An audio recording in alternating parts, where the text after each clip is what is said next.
Hello, Trà Vinh xin chào các bạn. Hôm nay thì mình sẽ làm bánh bò xốp nha. Công thức này mình không cần nhồi bột. Bột chỉ cần ủ một lần thôi mà bánh cho ra bông xốp nè. Mềm, ngon và đặc biệt rất là béo, thơm nước cốt dừa luôn. Dễ làm lắm, các bạn chỉ cần xem video và thực hiện giống y chang mình là sẽ có ngay món bánh bò bông xốp để thưởng thức ngay tại nhà mà không cần đi mua nha. Thì mời các bạn cùng vào bếp để thực hiện ngay.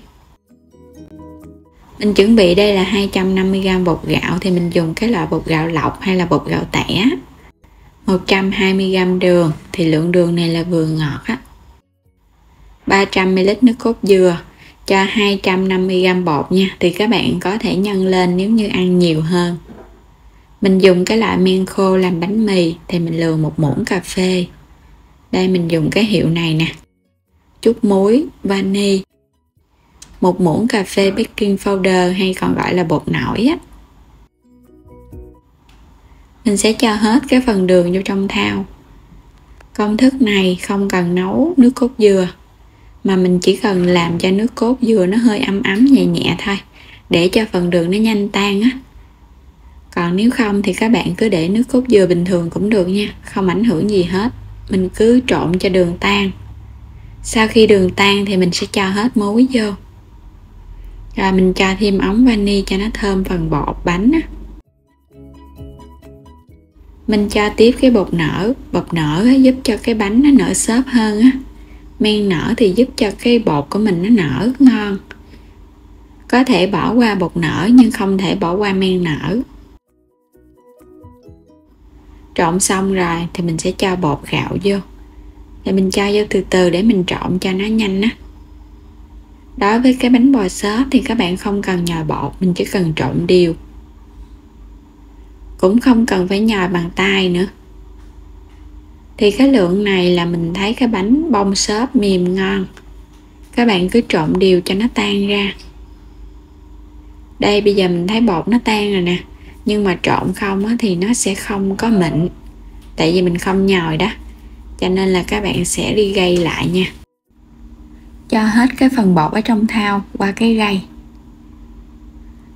Mình chỉ cần gây lại để cho bột của mình nó mịn á. Những cái lợn cợn mà khi mà mình trộn nó chưa có tan đều nè, thì gây lại vậy nó sẽ mịn hơn.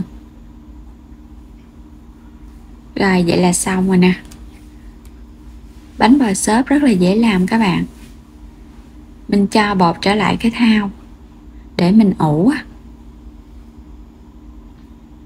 Các bạn trộn sơ lại một cái nha, cho nó đều. Xong rồi, bây giờ mình sẽ ủ bột. Ủ bột thì các bạn đậy kín, hoặc là mình dùng cái khăn cũng được nữa, đậy cho nó kín á. Và bột này thì mình ủ 1 tiếng cho đến 1 tiếng rưỡi đồng hồ, tùy theo cái thời tiết nóng hoặc là mát nữa. Sau khi ủ bột thành công rồi thì các bạn sẽ dùng khuôn. Ở đây mình dùng cái khuôn bánh lăng, mình thoa dầu.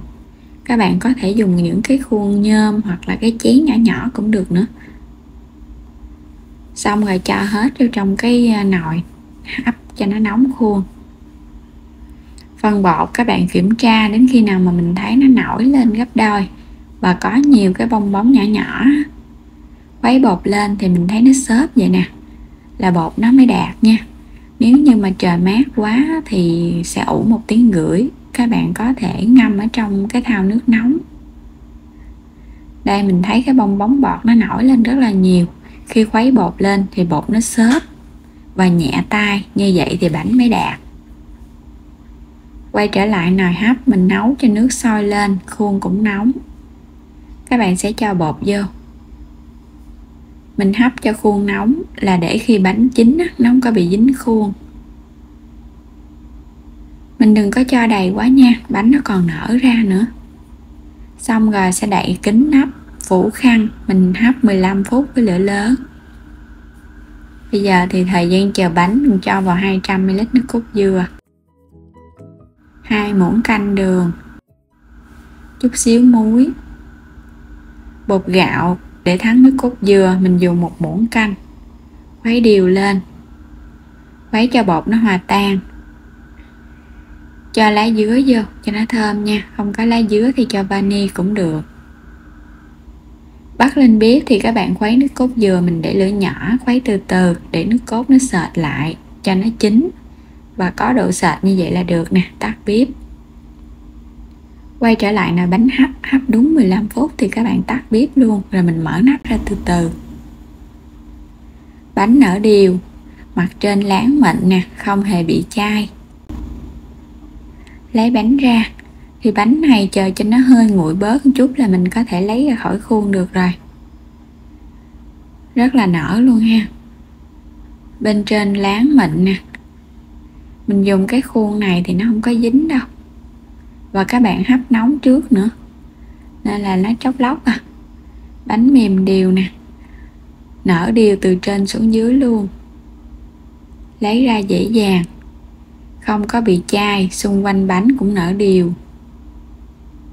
Bánh bò xốp á thì các bạn nhớ là mình không có cho nước quá nhiều. Cái lượng bột nó vừa đặc sệt sệt thì bánh nó mới xốp ngon. Còn đối với cái bánh bò rễ tre thì mình cho nước nhiều và mình phải nhồi thật là kỹ thì bánh mới có rễ tre. Bánh này thì nó dễ hơn bánh bò rễ tre là cái bước không cần nhồi, chỉ cần ủ bột một lần thôi. Rồi bây giờ mình sẽ bẻ bánh ra cho các bạn cùng xem nha. Từ trên xuống dưới, bánh xốp đều.